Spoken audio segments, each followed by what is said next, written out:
Hello everyone, Flapjack Pants here. Welcome back to a very special episode of the Let's Play series. 4 years ago, I started this single player world in version 1.16.5. 1 year ago, I created my first YouTube video about it, that being the old world tour. And now that an entire year has come to pass and we've added so many new things to the world, I felt like now would be a time as good as any other to do another world tour. First and foremost, I want to talk about our castle base here. This is the largest building in the world, so take it all in because it's all downhill from here. Just kidding, of course. If we fly around here, you'll notice that I really went with kind of a sort of a Gothic style, but also not really too much. I added a ton of windows. Wherever you look, there's probably at least 20 that are staring back at you. And I was also inspired a lot by a lot of cathedrals when designing this castle as well. All of the windows here are fake windows. None of them let in any actual real light. And that is a theme that will come up a lot when we look at the buildings in this world. On the inside right here, I have a throne of raw gold and a bunch of diamond chandeliers, just showing off the wealth and abundance that is in this world. Gold ceilings are as well. I have still not finished this specific chandelier. We're going to get the diamonds for this eventually. Besides the throne room here, which is very, very cool, we also have our sorting system, which is right next door. And this has every item that I have in the game. So it has every color, every single block type that I've collected, and all of our bulk storage. In particular, with stone here, I probably have somewhere around 200,000 to 300,000 stone. Right here is a map being the main city, as you can see right here. This is what I call the new city. This little area right here, the old city, spawn town up here, and my old starter base, which is somewhere in the mountains here. Of course, there's other things too, like a mansion about right here, if you imagine the map continues all the way down here. But yeah, so this entire interior here was mainly inspired off of Etho's lab and his kind of building style. I feel like in a lot of these buildings, I'll end up saying that, a lot of characteristic features like a green roof here and just a lot of terracotta and other colors here. Moving away from the cathedral, I want to hit the buildings kind of one by one here in the city. So this right here is our sheep farm. I quite like the outside, really played a lot with different kinds of shading here. And this bottom section is probably the most complicated wall I've ever made in this world. It has a bunch of different block types. See if you can name them all. On the inside, the wool is stored in the ceiling, which is somewhat unique. And this has just been chugging away in the background over the past few episodes. We have a good amount of each type of wool at this point. There's a little access ladder up here that will let us get to the dispensers with all the shears inside of them. Seems like all of them right now are about half used. Basically, this entire area gets ticked every time the daylight sensor detects an update, which is about 8 times per day. I haven't done the exact counting, but it's somewhere around that, a little bit more around dusk and dawn. But overall, it's a very solid system. Right next door here, these two buildings comprise our mud dripper. This is one of the buildings that we visit quite a lot. As you can see from the outside, I kind of went with like a very old, almost derelict kind of vibe with the moss growing and, you know, just everything looking slightly run down. But because of the chimney, we know that this is still in use. On the indoors here, as you can see, this is one of the few buildings in the city that has a too thick wall.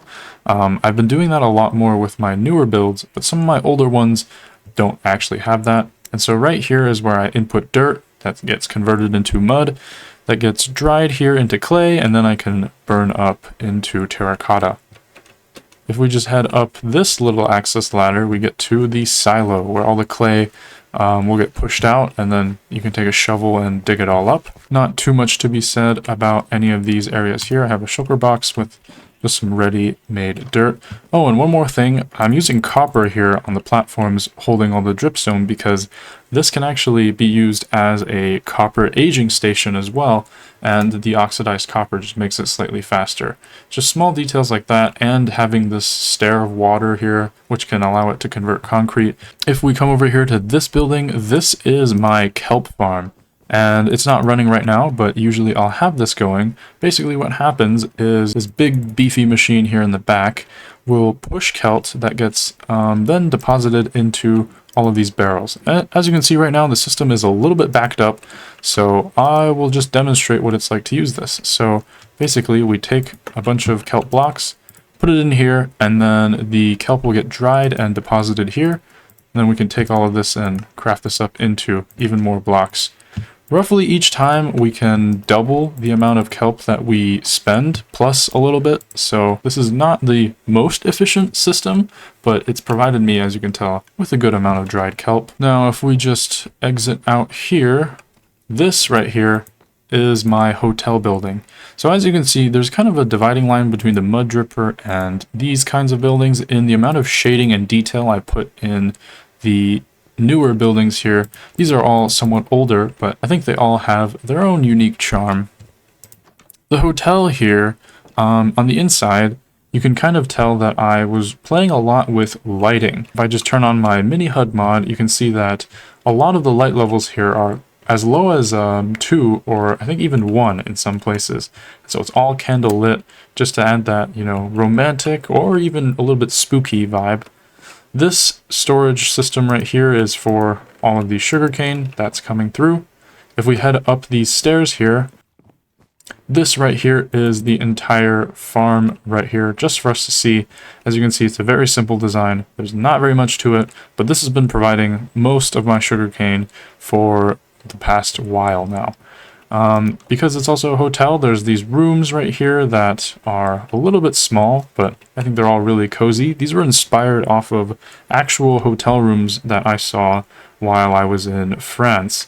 And kind of the main thing that jumped out to me through all of that was just how small they all tended to be, except for, you know, some of the more pricey ones. They all tend to be way smaller than you would expect coming from the States. Heading upstairs, all there is just more rooms just like it, some with a view of the city, but there's not too much to be seen here. And moving along, this building right here is my super smelter. On the inside, we have 3 small 2-wide sorters, so these are for all of the different types of materials that we could be smelting, from ore to meats to just regular general stuff. And ooh, there's a ton of clay in here that I forgot to get.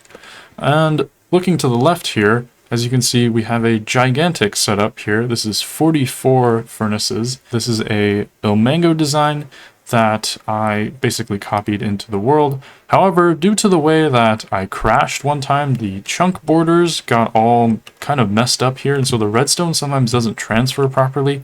I'm not exactly sure how or why that happened, but it's not working very well anymore. So as you can see, all the fuel here has like randomly different amounts. Every time I standardize it, it just breaks again after I use it. So this is basically not a functioning super smelter anymore. And so I've been relying on this one right here to do almost all of my smelting, and it's not really working too well. So at some point in the future, we might build a completely new super smelter. Now, something to note about this building is just kind of how it's more of an industrial style compared to, I'd say, the rest of the city, which is more kind of maybe early modern slash, you know, steampunk slash fantasy. The entire theme around this I'm not super sure about, but I think maybe in the future, if we add a few more industrial buildings dotted around, it could seem to fit in.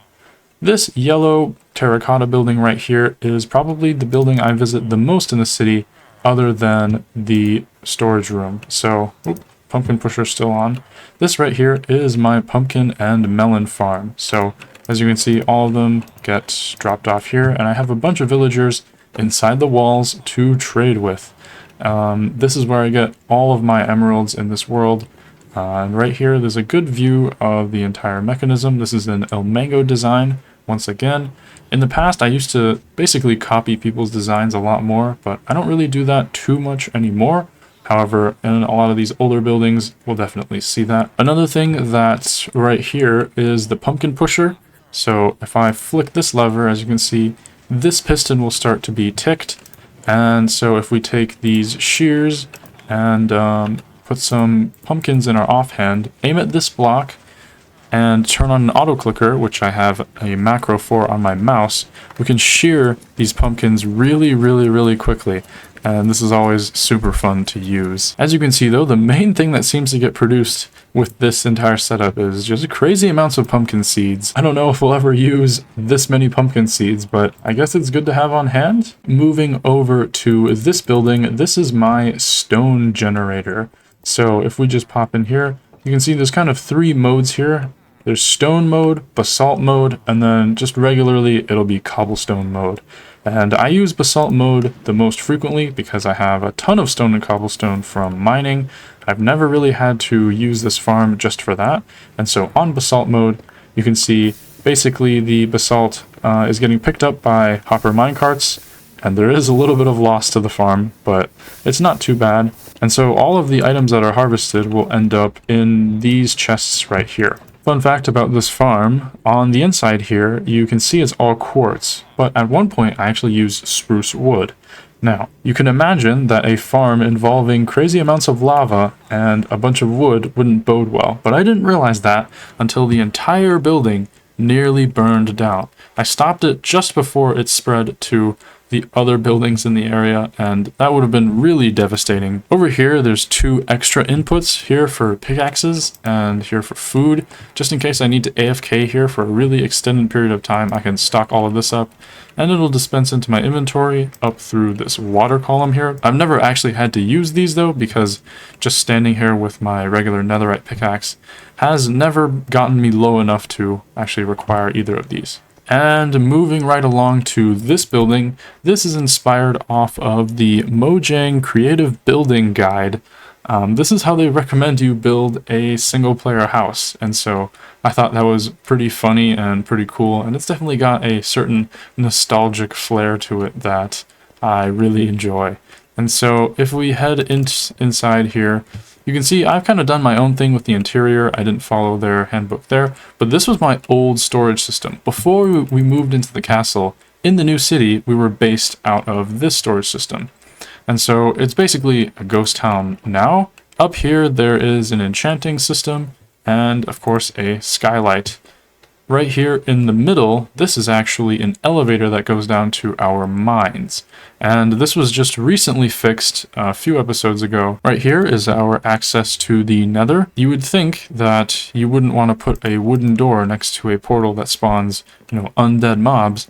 But I wasn't really thinking about that when I designed this whole place, and just using an iron door felt kind of out of place. So I've left it as an oak door, and this gets periodically destroyed, and I always have to replace it, and every time I remind myself how poor my decision making skills are. Right here is my bedroom on the other side of the Nether portal, and this is still where I sleep to this day, because as you might have seen in the castle, there is no bed, so this is just where I am. There's a golden apple here just in case I need it. And that's pretty much all there is to see with this building. Right here on the other side, the massive elephant in the room that I haven't talked about so far, this is my Orthodox church that I built. This is occupying kind of the main center square of the city so far. Before, when I was first planning the city, I was only expecting to have 3 structures roughly this big. So it was just supposed to be 3 squares, one here, one there, and then one there. And things have obviously grown a lot since then, but yeah, so that was this church's original place. If we just head inside here, I think the first thing you'll notice are all of the diamond chandeliers. Just like the castle, I spent a lot of money making this entire structure work. If you look here at this iconostasis, you'll notice that there's a lot of gold as well everywhere, and on the ceiling, where I tried my best to represent icons. It didn't really work out. A fun fact about this place is that all of this gold, including on the dome as well, I forgot to mention, was all mined manually by hand. This was after I built my gold farm, but in this world I like to set special challenges for myself, and so one of them was that I was never supposed to build any religious structures out of gold from hell. And so that's why I spent probably 3 to 4 weeks of my life mining just for gold. Might be hard to realize, but this is about 9 stacks of gold blocks. Heading right along over to this building, this is my greenhouse garden. where I am currently harvesting cacti. And so even though this is only a single platform cacti farm, this has just been in the background chugging along for so long that I have a few double chests worth of cacti. The inspiration from this building actually came from Grian's Season 7 barge building. The reason I picked that was because in an even older Grian video, he had a really similar design that he called a greenhouse garden. Now, I'm not super sure anymore about this curved design that I added to the roof, which was a bit of a deviation, but I think overall it still looks alright, and it's definitely been gathering a lot of resources for us. Right here, this building is our honey farm, and so none of the windows are real, but if we head inside here, we have some artificial lighting here. I really tried to play with the walls here on the interior, just to add that little bit of depth here between the wall and these pillars. I don't think the effect is super good just because of the fact that, you know, there's blocks on the other side that kind of create these ridges, but, you know, maybe this is something we could try out again in the future. But anyways, to the honey mechanism itself, right here, all of the honey bottles and honey blocks get deposited. I can just craft up my blocks, put them in here, and then this right here is our bottle receptacle. This will put the bottles back into the system. Right here is a bunch of honeycomb. This entire design, if we head up into the access, is made by ENX04. It's a really, really simple design that I think is actually incredibly good for how small it is. The reason we have access up here is just so we can directly put shears or whatever into the dispensers if we want to get honeycomb, or if we want to refill the bottles if the system stops working. Now, over here, there is a secret access into my nether wart farm. And so I kind of was running out of space to put a giant nether wart farm, and so I didn't really want to dig too far into the ground. So I just put this in between two other buildings. The way this works, if I just pop down here, is that there's 3 levels of nether wart. This guy's about to get freaking destroyed by the water. But basically, when I flick this lever, all of these trapdoors are going to open, and the water is going to push all the nether warts towards me, where I can fill up this nether wart shulker box. So if we just do that right now, flick that, and then turn it off, you can just see the amount of nether wart that comes out of this thing. All you have to do is stand here, and then just quickly fill up that shulker box, just like so. Because nether wart still can't be replanted automatically, I just run through here manually and place them all back in.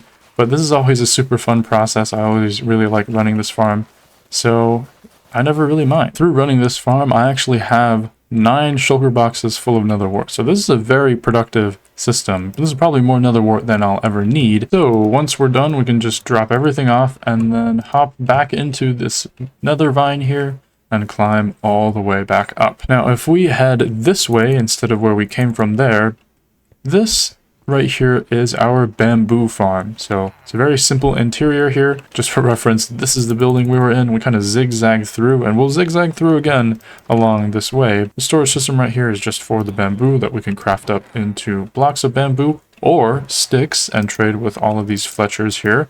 Sticks aren't really that efficient compared to melons and pumpkins, so I don't really do that very often. But if I ever need a bunch of Fletchers, well, they're all here. Another fun fact about this building is that this was actually the first building in the new city. So before I made the old school Minecraft base, I actually made this, and so I was staying here in this little setup. And so you always know when you have your furnace, crafting table, and bed all touching each other, you can call a place home. If we head back into the corridor that we came from the nether wart farm, we can head down this spiral staircase, take a left, another left, and then we're in the Combruter. As you can see right here, this is our brewing system. So we have a bunch of water bottles here that we can turn into awkward potions by pressing the nether wart button. And then once it does that, brew gets outputted on the screen.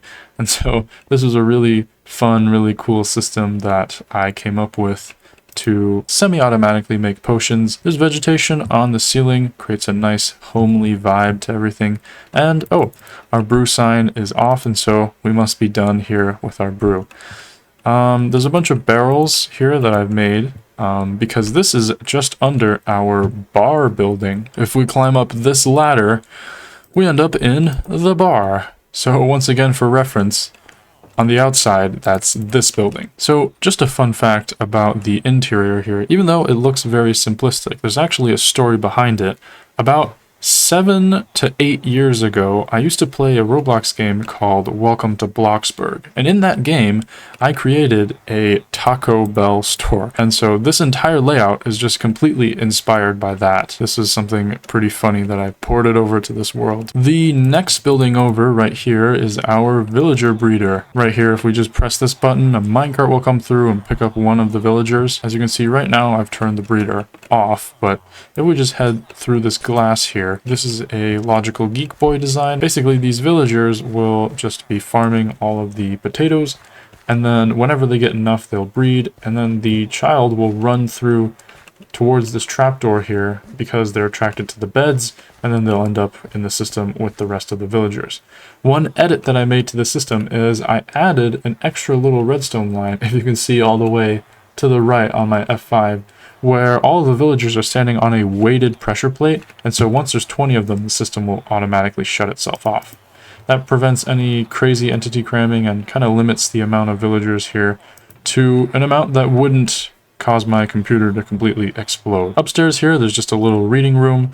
Back when I was first making these early buildings, because this is another really early building in the new city, I wasn't really sure how I wanted to do interiors, and so I used as much room as possible.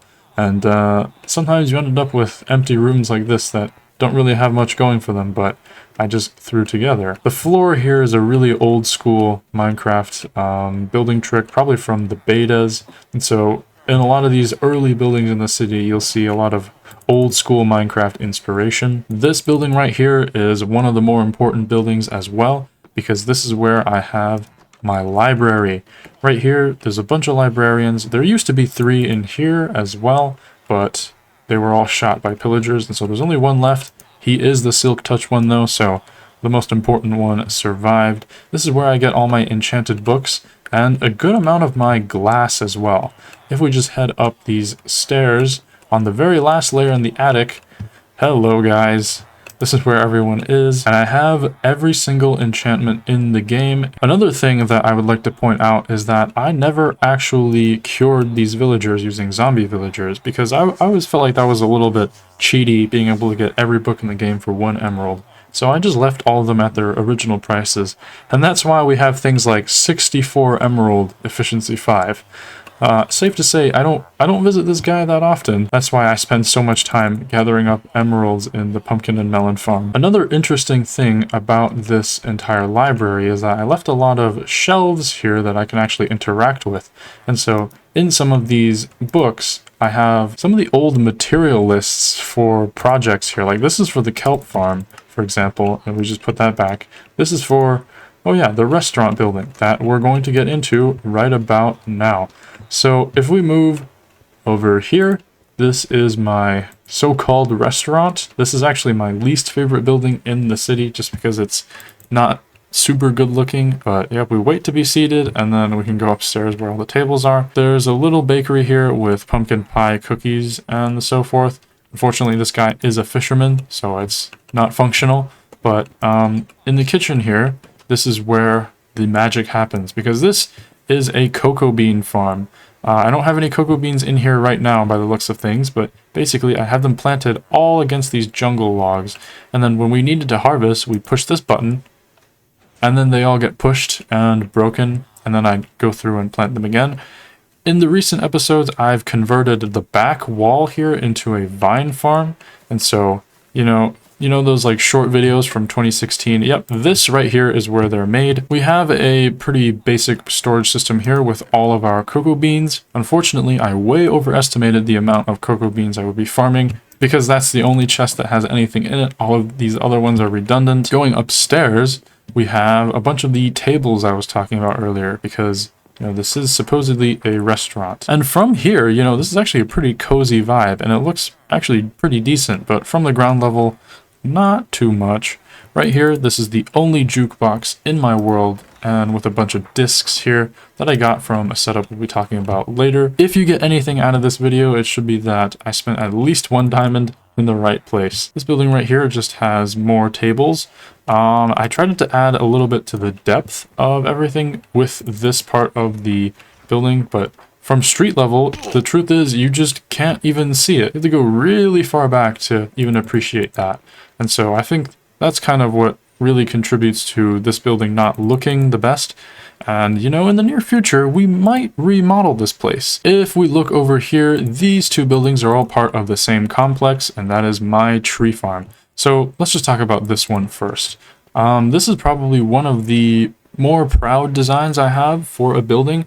You know, obviously, while putting together the new city, I was really learning building in Minecraft. And so being one of my later builds here, I think I really tried my best to, you know, combine all of the different techniques with depth and color and shading here. This kind of provides a decent multi-layered effect with all the colors that I've used. And so let's just head inside. So right here in the floor is actually a nether root farm. I think that's what they're called. So nether roots and warp roots and fungus and other stuff. So that's just right here in the floor because I didn't know what else to put here. There's some weeping vines right here that lead up into the tree farm. Right here is a bunch of campfires that are connected to hoppers, actually output over here into this barrel. So this is probably one of the more dense collections of farms here in my world. Right here, there's a lever that when I flick, it's going to activate the root farm here. And so every once in a while, this will get flushed with water just like that. And then all of the items end up in this chest. If we head through this corridor, we're entering the other building that I was talking about earlier. And this is where all of the tree farm drops end up. So I'm storing everything in shulker boxes in this, you know, bulk storage layout. Because this farm really gives me a good amount of logs. I've not really had to worry about logs ever since I made this. I'm also getting a ton of sticks from it as well. To enter the farm itself, we go here and climb all the way up this warped vine, almost like a beanstalk. This is another Ilmango designed farm, but the twist is I actually designed the blast chamber here. If I can get into it, I designed this blast chamber here all by myself, and so it's a little bit primitive, but I think it's a decently efficient system. I can get about 32 logs per TNT blast. To refill the TNT itself, I came up with a really interesting system. It's at the base of the chimney, so it doesn't look too strange from street level, but this is where all of the TNT goes, as you can see in here. If we fly all the way up here, this is my Moab. Here, this blimp ship, I guess you could call it, is actually my mob farm. So if we head down here into the hull, there's a bunch of chests full of a bunch of goodies. We have gunpowder, we have string. I've even been collecting redstone from witches. There's 46 raw chicken just from chicken jockeys. And so I guess this is also my chicken farm. A crazy amount of bones here as well. Coming up here in back to this room, this little office here for the captain was inspired by Mr. Krabs' office from SpongeBob SquarePants. Of course, the Moab is one of the enemies from Bloons Tower Defense. And that was a game I really liked as a kid. I can say in the future, we'll definitely have even more flying airships.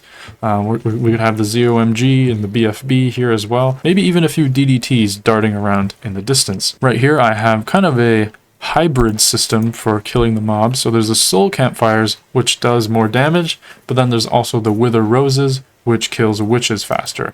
Also, I'll close this up before any creepers blow up on me, but this is where all of the mobs tumble through. Basically, they're just getting pushed off of platforms with water.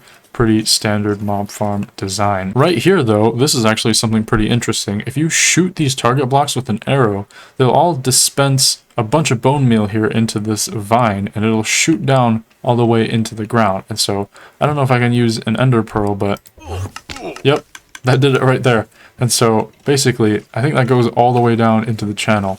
And in the future, if we ever have super long-range weapons, because a bow and arrow actually can't go up this high from ground level, we might be able to just hit this and then just climb up the vine straight to the BFB. If we head down here, ignore that hole, because that's going to be the next episode, I dug out a super long channel all the way from that sea over there to this bay. There used to be just land and a natural river here, but I completely dug all of that out. It was one of the biggest projects actually in this world, probably the largest in terms of volume of blocks. This is going to kind of be the center of our new city. Of course, all of the arches here in the design kind of blend really, really well with our castle. In the future, we could have like ships and boats passing through here. It's going to be awesome. I'd like to talk about the flag of New City, which is this right here. It's black, green, and white. That's a flag that my IRL friend group came up with a few years back, and so I've used it here in the new city as well. But with that being said, you know, new city is obviously still a work in progress kind of project. I'm going to be adding bits and pieces to it over the months and years that I work on this. But I think we should visit some places that, you know, I'm not currently working on, and, you know, some places that represent the past in this world. If we just head into the Nether here, I want to talk about our Nether hub. So originally I was planning on doing a few more buildings here on the Nether, but right now our Nether hub right now is just a series of torch lines leading to the different portals in the world. I think this is one of the more efficient in terms of resources that you could make a Nether hub, but obviously it looks incredibly bare bones, and you know, we'll definitely return to this in the future. But while we're here in the Nether, I want to follow this really long torch line down to one of our largest projects in the Nether, and that is our gold farm. So this right here is it.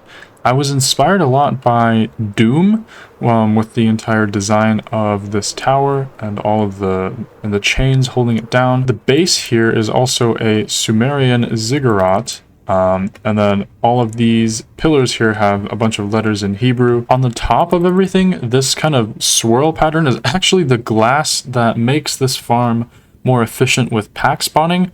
I don't really know much about pack spawning, but I just know that having that there apparently makes things a lot more efficient. Turn it into kind of like a portal. So this is kind of like, you know, having so much power, it's pulling power from the overworld. If we fly through any of these entrances here, we'll just end up on the inside of the farm. And so there's a bunch of storage here for gold nuggets, of course, and then my crafting station.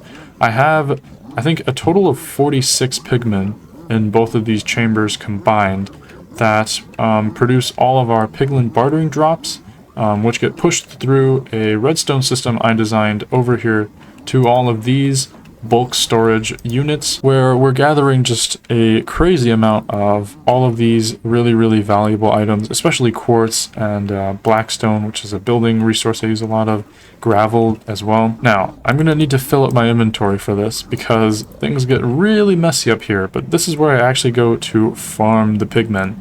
So right here is a armor stand that if I hit with a weapon with sweeping edge will attack pigmen here. But if I right click this barrel really quickly, it'll turn on the pushers. I have to take a sword here and then I can demonstrate. I just hit this and then the XP starts flowing, as you can see. So we're not here to gold farm, so I'll turn this off for now. But this farm produces roughly a few stacks of gold blocks per hour, so it's not as effective as you might assume, but it's still a really solid system I think I've come up with. I have some extra gold blocks here. Of course, the shulker storage is back here. I want to show you guys the actual redstone system behind all of this, because I think that's kind of one of the more unique and interesting parts of it.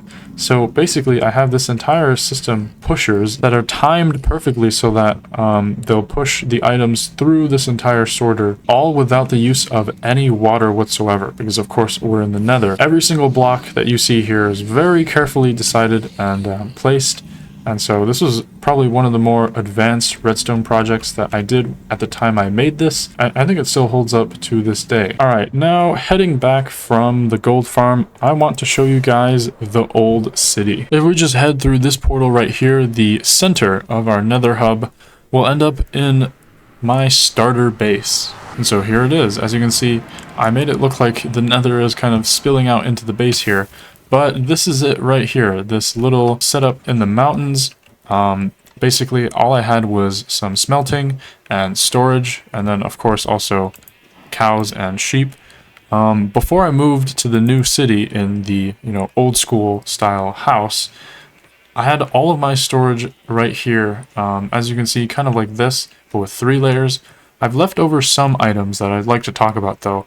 Most importantly, the dragon egg, of course. There's only one of these in my world, and it's right here. But also all of these items, because these are some of the oldest items in my world. Most of these from the first few weeks. So that's my first wooden pickaxe, my first food, first shield, first stone tools, of course. So all of this is crazy old. But then also this shulker box, which is a bunch of materials that I took from a chest that I left near a spawner, which I kind of carved out near the first week of my world. So this is like a time capsule of the materials that I was using near the very beginning of the world.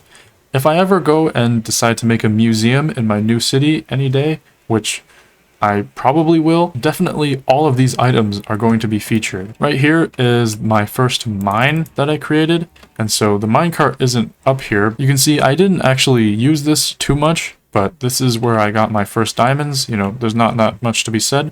This is a Y11 mine because when I first generated this world, it didn't have the modern terrain generation. In the middle of everything right here, I kind of have a tiny little ore fortuning setup. So if you pretend this terracotta we discovered earlier is like ore, I would just put it here, hold down right click and left click, and then that's how I would fortune ores. I still actually come back to this occasionally for concrete. That kind of brings me on to just how long I've been in this starter base. Despite it being a quote-unquote starter base, I was actually here for a few years, so I really had trouble maintaining motivation to work on my world in the early days of this entire experience. And so even though I built this old city and everything, I was still based out of here. Aside from this bedroom, none of it is very built up. Going back towards the Nether portal, right here is my chicken/egg farm. This is my chicken reactor. If I pull that lever, more eggs will get dispensed and even more chickens will spawn, which I don't exactly want to happen, so I'm not going to demonstrate it, but this is where I get all my eggs. Right here is my little greenhouse room, if you can even call it that, where I have some bone meal, and I used to bone meal these 2 tall flowers here to get a bunch of dyes. If we head up this little ladder, we'll end up on my tree farming area. Before I built the tree farm and everything, I used to gather all of my wood resources right here. Before the previous episode of the series, there used to be an ice farm that went right here as well. But as you know, in the last episode, we destroyed all of that. On the exterior of this base, there's this auspicious 16 coal ore.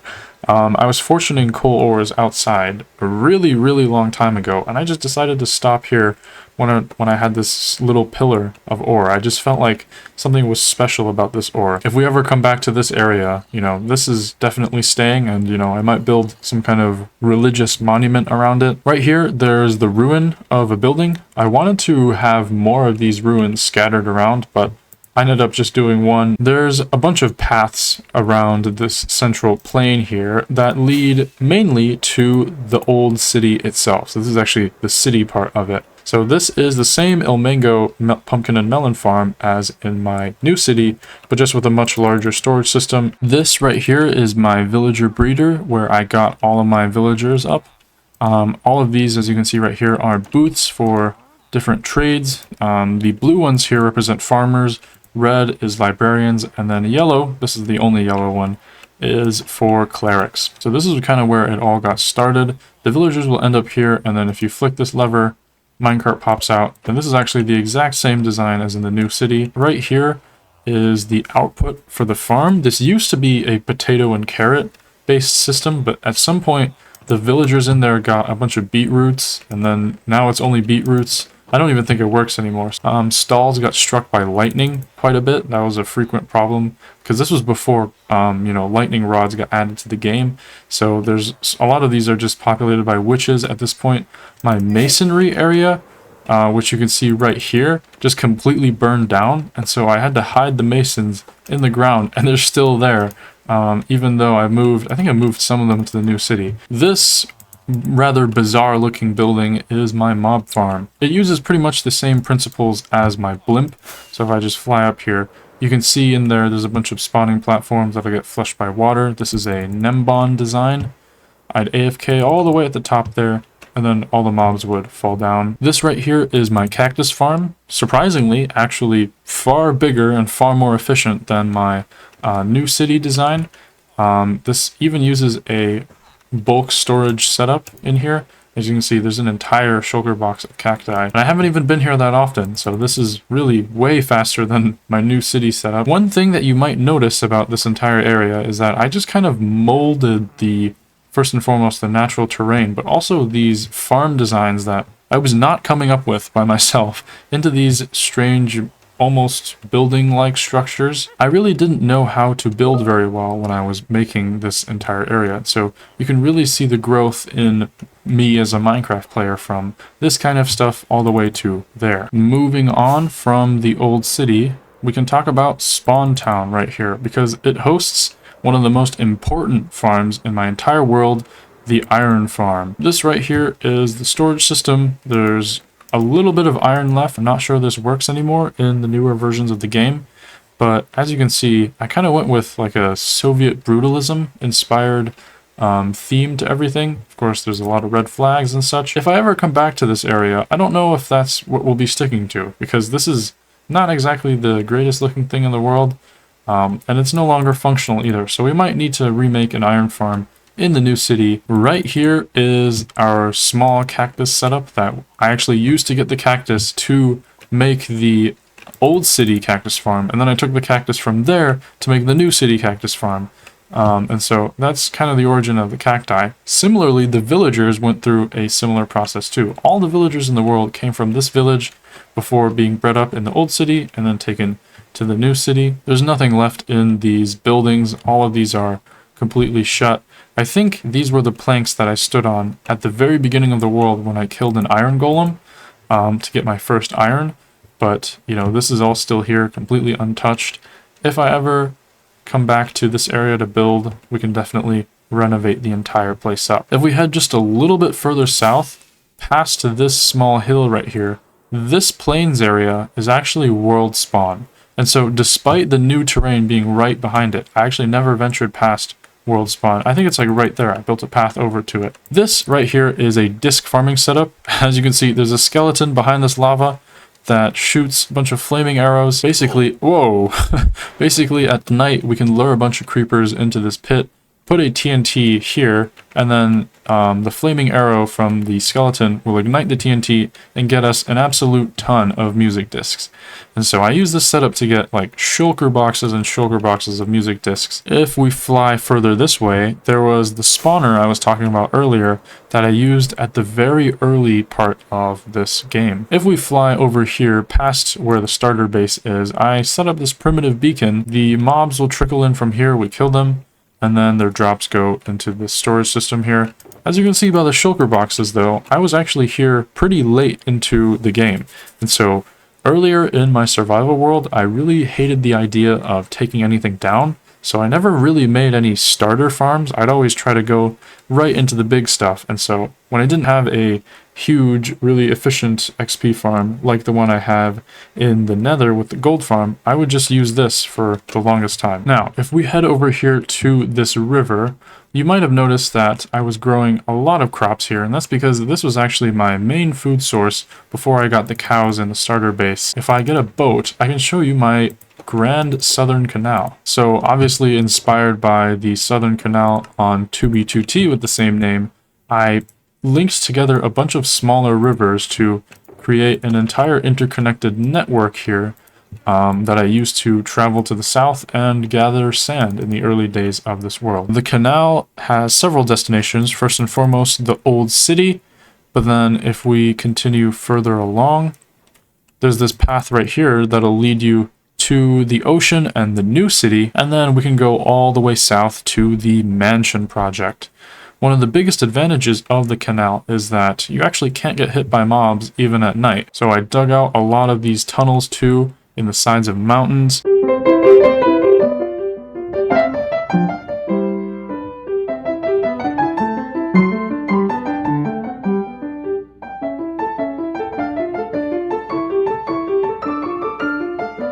So as we can see right there in the distance, that is the mansion project. So I'll get off a little bit early here. As you can see here, I put together this little mansion.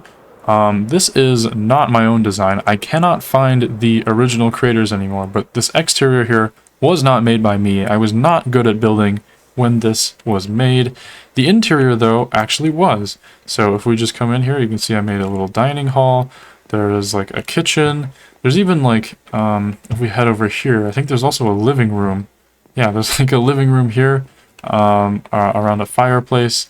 And so I don't know if this really fits into the theme, the fantasy theme I've kind of created for the world, but this is just a whole decked out mansion. You know, no farms inside, just purely creative building. There's even this garden here, which at one point was fully built up and stuff, but a creeper spawned in here and actually blew up, and I never bothered to fix it. So this whole area is a little bit of a mess. The water flooded, destroyed all the carpets here too. And so this even has another portal connection.